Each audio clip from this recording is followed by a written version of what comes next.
অসময়ে কোথা থেকে আসছো গো ভাই? বলি, আজকে তোমার রান্না বান্নার বেলায় নেই নাকি? বাড়িতে নেমন্তন্ন আছে গা। কই আমাদের তুমি? নেমন্তন্ন?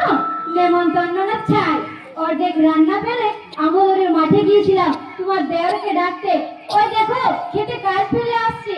কেন ভাই, কি এমন হলো যে এই অসময়ে দেওরকে ডাকতে আসতে হলো? আর বলো না দিদি, আমাদের গায়ে দুটো কখন মাঠ থেকে পালিয়ে এসে মুখর্জিদের ধান খেয়ে পালু নষ্ট করে দিয়েছে। ও তাই বলো। তা তুমি তাহলে এখানে কেন গা? এই কারণেই আসা দিদি, আমি গাইগুলোকে গোয়ালে বাঁধতে পারি না। ছেলে দুটো পাঠশালায় গেছে, তাই তোমার দেওরকে ডেকে নিয়ে যাচ্ছি। সারদা বলতে এসেছিল, আমি ওকে ঘরে বসিয়ে রেখেছি। ও তাহলে এই ব্যাপার। দেখো, আমাদের সারদার মতো মেয়ে হয় না। ওর মতো লক্ষ্মীমতী মেয়ে গোটা জয়রামবাটিতে এক পিও নেই, অথচ ওর কপালটাই খারাপ। কেন গো দিদি, ওর কপাল খারাপ হবে কোন দুঃখে? ওর ভালো শ্বশুর ঘর, স্বামী দক্ষিণেশ্বরের মন্দিরের পূজারী, ও তো সুলভ নবে দিদি। ওর কপাল খারাপ হবে কোন দুঃখে? তোমার বড় ঠাকুরের মুখে শুনলাম গো ভাই, পাড়ার সবাই বলাবলি করছে সারদার স্বামী নাকি পাগল হয়ে গেছে। দক্ষিণেশ্বরের মন্দিরে উন্মাদ হয়ে ঘুরে বেড়াতে দেখেছে নাকি গায়ের লোক। মুখে সারাক্ষণ শুধু মা আর মা, বেশি কোনো জ্ঞানই নেই গা। হ্যাঁ গো দিদি, মেয়েটার দিকে তাকালে কেমন মায়া মায়া লাগে। ঠাকুর যেন ওর সব ঠিক করে দে। ও দেখো, ওদিকে সারদাও আসছে। আমি চললাম গো দিদি। হ্যাঁ চলো, আমিও একটু আমোদর থেকে গাটা ধুয়ে আসি।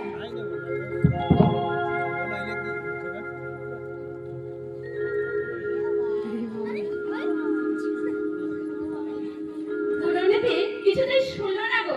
বারবার বলা সত্ত্বেও পুলিশের ধান দিয়ে গেল।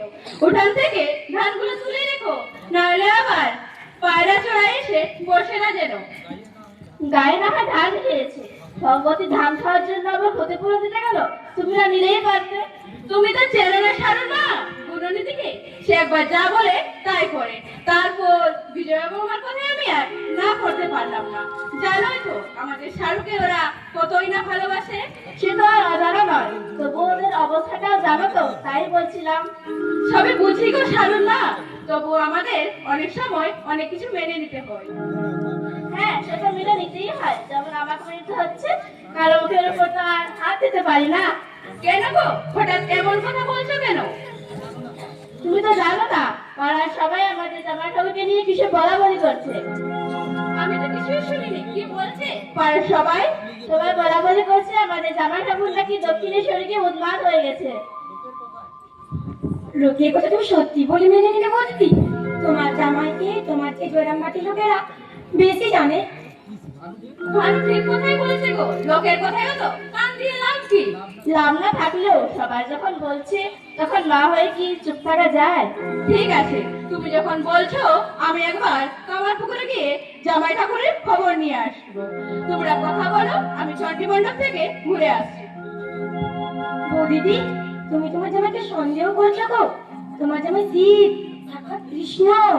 তবুও না করছি, মা হয়ে সারোর জন্য চিন্তা হয় বই কি, লোকের কথায় বিশ্বাসে চলে যায়। শোনো গো দিদি, এখন যে বিশ্বাস করতে পারছো না, যাবার আগে বলে যাচ্ছি, একদিন তুমি তাই বিশ্বাস করবে। মা জগৎ থাকতে যেন আমাদের জামাই ঠাকুরকে রক্ষা করে।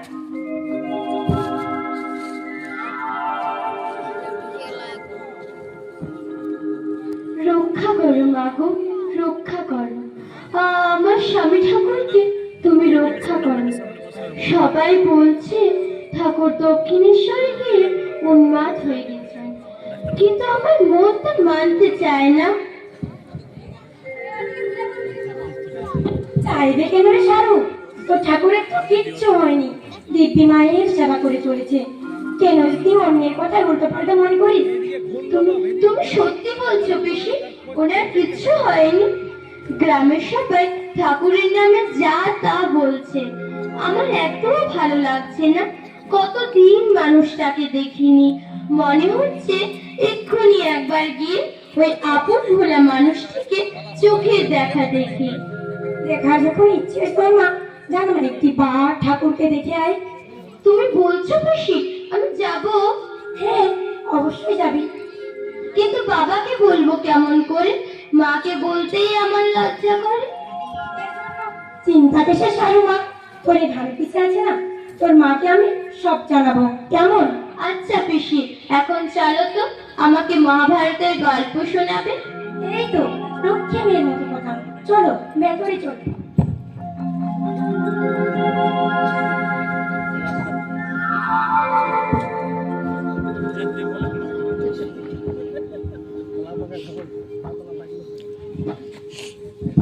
তুমিও তাহলে যাবে তো? বানু যাবো বলেছে, এখন তুমি বলো তুমি কি করবে? কোথায় যাওয়ার কথা বলছো গো ভাই, সেটা তো আগে বলো। আমি তো কিছুই জানি না। ও মা, তুমি জানো না? আমি ভাবলাম মুখার্জির দিদি তোমাকে কিছু বলেছে। না তো, মুখুজ্জে দিদি আমাকে কিছুই বলেনি। তা কোথায় যাওয়ার কথা বলছো? কোথায় যাব আবার? দক্ষিণেশ্বরে ঘাটে গিয়ে স্নান করব আর মায়ের পুজো দিয়ে আসবো। কেন যাব না ভাই? কতদিন থেকে ভাবছি একবার গঙ্গা স্নানে যাব, কিন্তু বাড়ির সাজ ঝামেলা আর হয়ে ওঠেনি। তোমরা যখন বলছো অবশ্যই যাব। তা কোথায় যাবে গঙ্গা স্নান করতে? দক্ষিণেশ্বরে যাব, তুমি যাবে? মায়ের পুজো দিয়ে আসবো। তোমরা দক্ষিণেশ্বরে যাবে গো খুড়ি? হ্যাঁ রে সারদা, আমরা ঠিক করেছি চৈত্র সংক্রান্তিতে দক্ষিণেশ্বরে যাব গঙ্গা স্নান করতে। আমাকে তোমাদের সঙ্গে নিয়ে যাবে? তুই যাবি আমাদের সঙ্গে? হ্যাঁ, তোমাদের সঙ্গে যেতে চাই, তোমাদের জামাই ঠাকুরের কাছে। তুই আমাদের সঙ্গে হেঁটে যেতে পারবি তো? পথে যে 5 ক্রোশ দূরে তেলো ভেলোর মাঠ, সেখানে আবার কি তো ঘুরি, তেলো ভেলোর মাঠে ভূতের ভয়। ভূতের থেকেও তবুও পার পাওয়া যায়, কিন্তু সন্ধ্যের আগে তেলো ভেলোর মাঠ না পেরোলে কুখ্যাত ভীমা ডাকাতের হাতে রেহাই পাওয়া যায় না রে মা। তুই এতটা পথ হাঁটতে পারবি তো? হ্যাঁ গো, তোমরা নিয়ে গেলে অবশ্যই পারবো। আচ্ছা মা, ঠিক আছে, তুই তোর বাবা মাকে গিয়ে বল, তারা যদি তোকে অনুমতি দেয় তাহলে তুই আমাদের সঙ্গে যাবি, কেমন? আমি তাহলে মাকে গিয়ে বলি, কেমন? তোমরা যাচ্ছ শুনলে মা না করবে না। নাও গো দিদি, আমাদের সঙ্গে আরেকজন সঙ্গী হলো।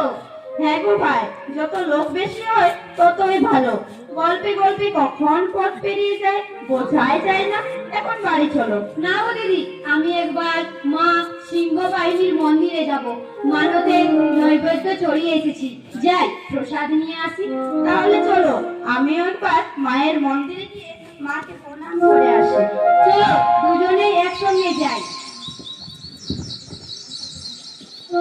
বললে তো আর চলে যাওয়া যায় না, মেয়ের শ্বশুর বাড়ি বলে কথা। খালি হাতেই বা কি করে যায়? তারপর সংসারের যা অবস্থা, মায়ের কৃপায় কোনো ক্রমে খাওয়া পড়াটুকু চলছে। তাই বলে তুমি মেয়েটার বাবা মাকে জামাই একটা খুঁজতে যাবে না? মেয়েটার মুখের দিকে একবার তাকিয়ে দেখেছো? কে বললো তোমাকে? আমি খোঁজ নিইনি বা খোঁজ নেওয়ার কোনো চেষ্টাও করিনি। পরশু বেনি কামার পুকুরে গেছে, সে ফেরলে একবার জামাই ঠাকুরের একটা না একটা খবর পাবোই। খবরের প্রয়োজন হবে না কোনো তা, গৌরী যে এবার হিমালয় ছেড়ে নিজে তোমার কাছে কৈলাসে যেতে চাইবো। এই তুমি কি বলছো গো ঠাকুরজি?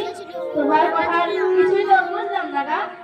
আমাদের সারু দক্ষিণেশ্বরে যেতে চাইবো জামাইয়ের কাছে, লজ্জায় তোমাদের কাছে বলতে পারছে না, তাই মা আমার সে কথা আমাকে জানিয়েছে। কি বলছিস রে ভানু? আমাদের সারু তোকে এ কথা বলেছে? তাহলে তোমাকে দক্ষিণেশ্বরে পাঠানোর ব্যবস্থা করতে হয় দেখছি। শ্যামা, আমি একবার বেনির বাড়ি গিয়ে দেখি সে কামার পুকুর থেকে ফিরল কিনা। দেখলে তো ঠাকুরজি, তোমার দাদার কাণ্ড দেখলে? ব্যবস্থা করতে হবে বলে উনি বেনির বাড়ি চললেন খবর নিতে। খবর না নিয়ে সারকে পাঠানোর ব্যবস্থা করলে ভালো হতো না বলো? ভাবছো কেন বৌদিদি? আমরা সবাই চৈত্র সংক্রান্তিতে গঙ্গা স্নানে যাচ্ছি, সারকে আমাদের সঙ্গে পাঠিয়ে দাও না। মায়ের আমার জামার ইচ্ছে আমাদের সাথেই পূর্ণ হোক। মা, ও মা, মা, মাছপাড়ার খুড়িরা ভালোবেসে চৈত্র সংক্রান্তিতে দক্ষিণেশ্বরে যাচ্ছে গঙ্গা স্নানে। ও এই তো পিসিও আছে। তোমরা অনুমতি দিলে আমিও পিসিদের সঙ্গে যাই। পারো যখন যাচ্ছে তখন আমার কি আর অমর থাকতে পারে না? তবুও তোর বাবা বাড়ি ফেরুক, উনি মত দিলে চাষ খান। ও পিসি, তুমি একবার বাবাকে বলো, বললে বাবা আর অবাক করবে না। এই জন্য চিন্তা কিছু ছাড়ো মা, তোর ভালো পিছে আছে না, তোর বাবাকে আমি সব বুঝিয়ে বলবো। কেমন? আমি এবার বাড়িতে তাহলে না গো সারুন না, মেয়ের জন্য গোছ কাজ শুরু করো, আমি বাড়িতে তাহলে কেমন? হ্যাঁ গো ঠাকুরজি, তা তো করতেই হয়। চলো মা, বাইরে অনেক কাজ বাকি, একটু হাতে হাত করে দিবে। চল।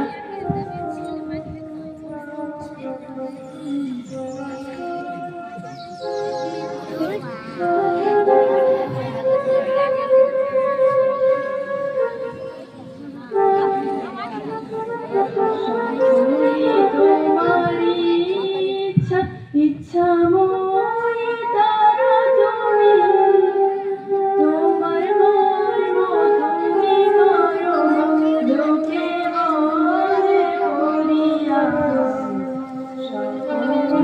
তোমার ইচ্ছা।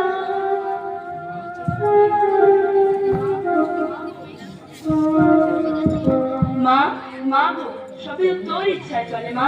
তাহলে আমাদের এই দুর্দশা কেন? দিন রাত তোর পুজো করো, কেন আমাদের অভাব মিটছে না? ওর ভয়ে তেলেগুলোর মাঠে বিকেলের পর আর কেউ আসে না, আর এদিকে ঘরে খাবার দুটি চাল পর্যন্ত নেই। ভালো করে পূজা করবো, আর অভাব থাকবে না। আমি খবর পেয়েছি একদল মহিলা যাত্রী তারকেশ্বরের দিকে আসছে। জয় মা করাল বদনী, আজ তোর কৃপায় অনেকদিন পর কিছু রোজগার জুটবে মা। জয় মায়ের জয়। কি বলছো গো, তাই নাকি? মহিলা যখন তাহলে গয়না এই ভীমা ডাকাতের কাছে কখনো মিথ্যে খবর আছে? নে এবার তৈরি হয়ে নে, আজ সোনা দানা সব তুই নিয়ে আসবি, তোকেও আজ যেতে হবে। বেশ, যাব। বাকিদের উত্তর, দক্ষিণ আর পশ্চিমে পাঠিয়ে দাও, আমরা দুজন পূর্বে যাই। আচ্ছা, তাহলে পূর্ব দিকেই চল। জয় মা করাল বদনী, শক্তি দে মা।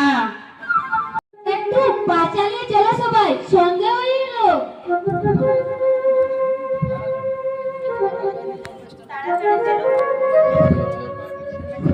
তাড়াতাড়ি তেলো মেলোর মাঠ না বেরোলে ডাকাতের হাত থেকে আমাদের কেউ বাঁচাতে পারবে না। এগো বৌদিদি, ভীমা ডাকাতের কাছ থেকে আজ পর্যন্ত কেউ রক্ষে পায়নি। চলো চলো, তাড়াতাড়ি চলো। এই সারু, পা চালিয়ে আয় না মা।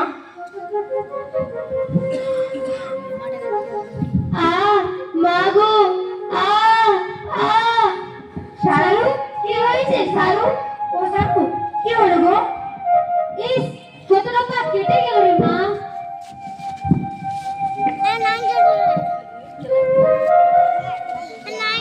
এই পা তুই কেমন করে যাবি রে সারু? এইদিকে তো সন্ধ্যা হয়ে গেল।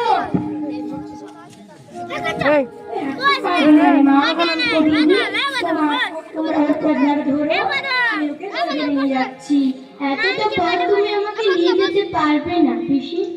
তাই তো, এতটা পথ তুমি ওকে কি করে নিয়ে যাবে গো ঠাকুরজি? তাহলে এখন কি হবে? ডাকাতির মাঠ পেরোতে যেখন অনেক পথ পাখি, গঙ্গা নাইবার আগে মনে হয় বেঘরে প্রাণটা যাবে। হ্যাঁ গো, ডাকাতে ধরবে বলে আমি গায়ে গয়না না চাপিয়ে এই পুটলির মধ্যে নিয়েছি। এখন দেখছি গয়নাও যাবে আর বেঘরে প্রাণটাও যাবে। না গো না, তোমাদের কিচ্ছুটি হবে না। আমার পাটা বড় ব্যথা করছে, হাঁটতে পারবো না, ঘুরিয়ে ঘুরিয়ে চলতে হবে, এতে বিপদ আরো বাড়বে গো। তোমরা এক কাজ করো, তোমরা এগিয়ে যাও। আর তুই, তোকে দেখে যাবো কি করে মা? শোনো পিসি, আমি আড়াল আবডাল দেখে ঠিক যেতে পারবো। তোমরা শুধু এই মাঠটা পেরিয়ে তাড়াতাড়ি পালাও, আমি তোমাদের ঠিক ধরে নেব। আমি তোর সঙ্গে যাব সারু। বৌদিদি, তোমরা এগিয়ে যাও, অন্ধকার হলে আবার পথ দেখতে পাবে না যে। হ্যাঁ, তার মানে আমরা দুজন? একলা একলা দুজন মেয়ে মানুষ? না পিসি, তুমিও যাও খুড়িদের সঙ্গে। আমার জন্য সবার বিপদ ডেকে আনছো কেন? যাও তোমরা, যাও। চলো ঠাকুরজি। আমি তো দাদা বৌদিকে কথা দিয়ে এসেছি, আমি সারুকে কাজ ছাড়া করবো না। এখন যদি আমার কিছু হয়ে যায়? আমার কিচ্ছু হবে না পিসি, আমার উপর ভরসা রাখো। তোমরা এই মাঠটা পেরিয়ে তাড়াতাড়ি পালাও। যাও যাও, তোমরা তাড়াতাড়ি পালাও। আচ্ছা আসছে রে সারু মা, তোর জন্য তারকেশ্বরে চৌকিতে গিয়ে অপেক্ষা করবো, কেমন?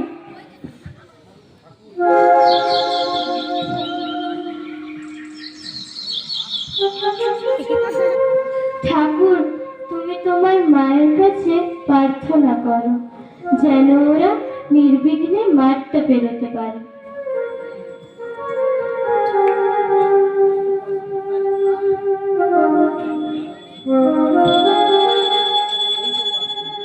এই তো পাশেই কোথাও পুজো হচ্ছে। আজকের রাতটা ওখানে আরেকটু এগিয়ে।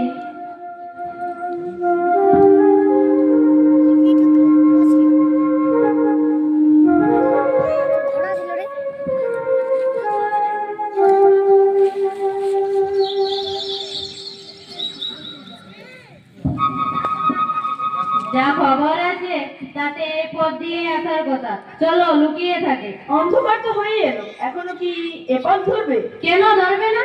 খবর যখন পেয়েছি, ওই দেখো কে যেন আসছে বলে মনে হচ্ছে। হ্যাঁ গো, তাই তো মনে হচ্ছে। চলো আড়ালে থাকে।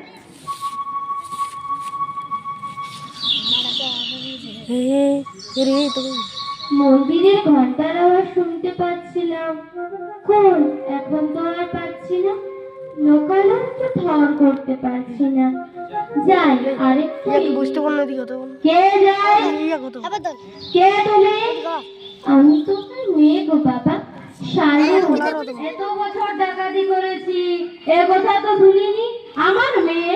তাই তো, মেয়ে আবার কি? সত্যি করে বলো, কে তুমি? আর এত রাতে একলাটি কোথায় যাচ্ছ এই ভয়ঙ্কর তেলো বেলোর মাঠ পেরিয়ে? ও, এই বুঝি তেলো ফেলোর মাঠ? ও মা, তুমি জানো না? না গো না, আমি শুধু জানি তেনারে, আমার ঠাকুরকে গো। আমি তো তেনার কাছে যাব বলেই বেরিয়েছি। একা? না গো মা, সঙ্গে আমার সঙ্গী সাথীরা ছিল। তারা ডাকাতের ভয়ে যে যার মতো তারকেশ্বরে ছুটিতে গিয়েছে। আমি এখন দক্ষিণেশ্বরে যাব গো। কেন? সেখানে কেন? সেখানে আমার স্বামী রানী রাসমণি কালীঘরের কালী মায়ের পূজারী। কালী মায়ের পূজারি? ওসব কথা ছাড়ো, সঙ্গে কি আছে দাও, নইলে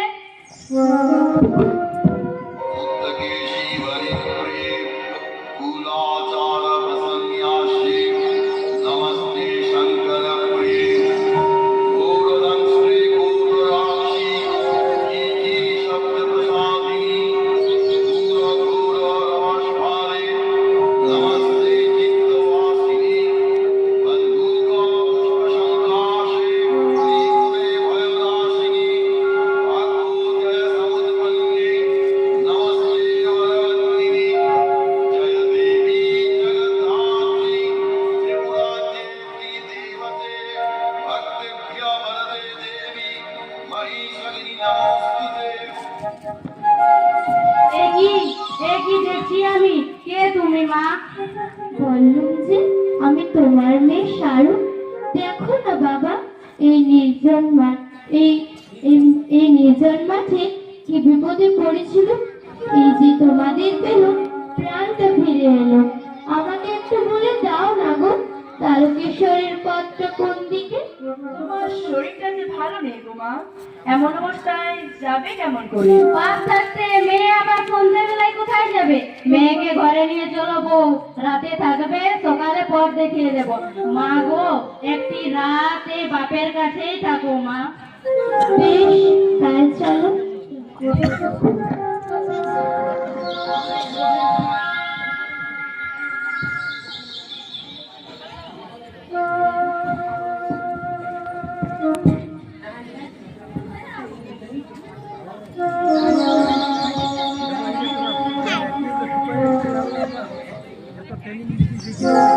আজকের এই শুভ দিনে ডাকাতের মাতৃদর্শন নাটকটি এখানেই সমাপ্ত হলো।